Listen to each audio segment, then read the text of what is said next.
दमोह से बड़ी खबर है, जहां पे सरकारी नौकरी के लिए फर्जीवाड़े का खुलासा हुआ है। सरनेम में फेरबदल कर सरकारी नौकरी पाने का आरोप है। दस्तावेजों में मुंडा जाति को मुंडा जाति बनाने का आरोप है। कई महत्वपूर्ण पदों पर तैनाती हासिल करने का आरोप है। कलेक्टर ने सभी नियुक्तियों की जांच के आदेश दिए हैं। दमोह में इस बार गजब का फर्जीवाड़ा सामने आया है। यहाँ पे कई लोगों ने न सिर्फ बिंदी का गलत इस्तेमाल करके सरकारी नौकरियां हासिल कर ली, और चौंकी नहीं हुआ ये है कि यहाँ के मुंडा जाति के लोगों ने अपने दस्तावेजों में मुंडा को मुंडा बना दिया। और मुख्य नगर पालिका अधिकारी कलेक्ट्रेट में कलेक्टर और आर्मी की व्हीकल फैक्ट्री जैसे कई महत्वपूर्ण पदों पर तैनाती हासिल की है। मुंडा इसीलिए क्योंकि ये आदिवासी सरनेम है और जनजाति वर्ग में शामिल है। फिलहाल जिले के कलेक्टर ने ऐसी सभी नियुक्तियों की जांच के आदेश दिए हैं। ये सब तब है जब हाल ही में दमोह में ही फर्जी सर्जन का मामला सामने आया था, और जिसने कई लोगों के हाथ का ऑपरेशन किया था, जिसमें से 7 लोगों की दुखद मौत हुई थी। तो ये है ना, मैंने अभी आपको नाम बताए ना, जैसे जयश्री है, पाटन में है, उनका जाति मुंडा है, मुंडा का सर्टिफिकेट लगाए हैं और सालों से सर्विस कर रहे हैं नगर पालिका में। जी यार, सीएमओ है भाई। और उनका परिवार के और भी हैं, यहाँ पे जयदीप करके हैं जो कलेक्टेड में है, माने केंद्रीय उसमें भी है जहाँ सुरक्षा की कितनी वो रहती है, लेकिन कुछ नहीं हो रहा से, और ये भी हम सालों से कर रहे हैं। सर मैं अभी वो कलेक्टेड से आया हूँ।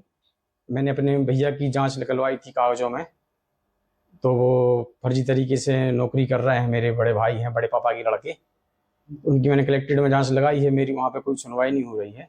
कैसी जांच, क्या है पूरा मामला? मैंने उनसे उनकी प्रमाण पत्र मांगा है कि मुझे उनका प्रमाण पत्र दिया जाए। मुझे अपने बच्चों का बनवाना था, तो 1 साल से मैं घूम रहा हूँ, प्रयास कर रहा हूँ कि मुझे कोई बता दे कि यार ऐसे बनेगा प्रमाण पत्र। हम लोग मुंडा हैं, वो मुंडा में नौकरी कर रहा है, ओबीसी में आते हैं हम लोग, उसका प्रमाण पत्र एसटी का बना है। लेकिन अब ये सब वही जाने, हम लोग तो बस उसी का प्रयास कर रहे हैं कि कोई बता दे भाई कि कैसे बना, कहाँ से बनवाया। तो हम लोग को तो कलेक्टेड में चमका के भगा देते हैं कि नहीं जाओ, तुम लोग का कुछ नहीं बनेगा, नहीं तुम लोग को कुछ बस का है।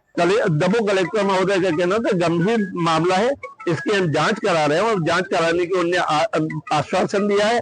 आश्वासन के साथ उन्होंने लिख के भी दिया है अपने विभाग के लिए कि इनकी फाइलें बुलाई जाए और इस पर कार्यवाही की जाए। इस कार्यवाही से इस बात का विश्वास हो गया है कि दमोह कलेक्टर निष्पक्ष रूप से, निर्भीक रूप से अपना कार्य करने के लिए सक्षम और उचित अधिकारी है, जिनके माध्यम से ये काम किए जा सकते हैं। पिछली जन सुनवाई के दौरान ये शिकायत मेरे पास आई थी, और चूंकि प्रथम दृष्टया ये मतलब मुझे लगता है मुंडा जाति तो हमारे जिले में है नहीं, इसीलिए मुझे लग रहा है कि इसमें जांच करानी बहुत आवश्यक है। तो मैंने एसडीएम जो दमोह हैं, और चूंकि दमोह से ही जारी हुए हैं वो सर्टिफिकेट्स, तो मैंने उनसे पूरी फाइल मंगवाई है। तो मेरे पास जैसी फाइल आ जाएगी उसका पूरा अध्ययन करके फिर हम आगे की कार्रवाई करेंगे। आजम खान ज्यादा जानकारी के साथ जुड़े हैं। आजम, कितने लोग हैं जो ये फर्जीवाड़ा करके कितने समय से नौकरी कर रहे थे? कुल मिलाकर कहा जाए कि इस पूरे मामले में अब परतें खुलना शुरू हुई हैं। तकरीबन 100 लोगों के नाम अभी प्रारंभिक दौर पर आए हैं। कुछ लोगों के नाम तो उनके परिवार वालों ने ही दिए हैं, क्योंकि उनके परिवार वाले ये चाह रहे थे कि उनके बच्चे को भी इसी तरह बड़ी बड़ी नौकरियां मिल जाएं, इसी तरह पद मिल जाएं, और वो भी इस मुंडा जाति का उपयोग करके एक प्रमाण पत्र जारी कराएं, जिसमें आदिम जाति जो विभाग है उसके जरिए जाति प्रमाण पत्र जारी हो जाए, उनके परिवार के लोग भी बड़े बड़े ओहदे पर पहुंच जाएं।